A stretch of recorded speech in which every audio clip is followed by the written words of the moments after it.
The sound of trumpets had formally announced the official start of the ceremony, but as King Arthur opened his mouth to speak, an unfamiliar wizard appeared on stage in a black cloud of smoke. The crowd laughed and cheered, thinking the wizard part of the show.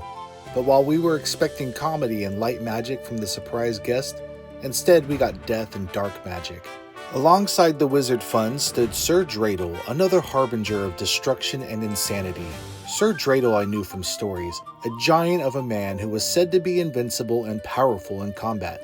Arthur and Gwen curtsied at the two, an attempt to keep the townsfolk calm. As the crowd ended their initial applause, Arthur spoke. "Doth thou stand on my stage to help welcome a new chapter into the lives of our youth?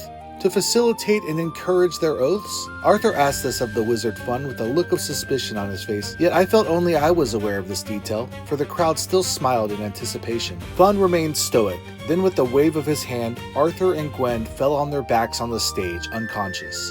The two knights assigned to service for the day, Sir Wacer and Sir Isher, rushed the stage from opposing sides, swords drawn to challenge Fun and Dradel's strike against our king. Sir Dradel, the ugly man-beast, caught Wacer's blade in mid-swing, his palms clapped together so as not to cut himself. If he could be cut, that is. With all the magic at Fun's disposal, Sir Dradel was more than likely as invincible as the stories foretold. The crowd gasped at Sir Dradel's blocking of Wacer's attack.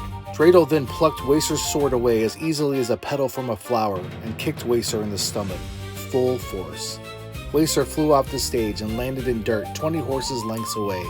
Sword in hand, Dradel pointed it at Isher, who now held his arms to the sky in surrender.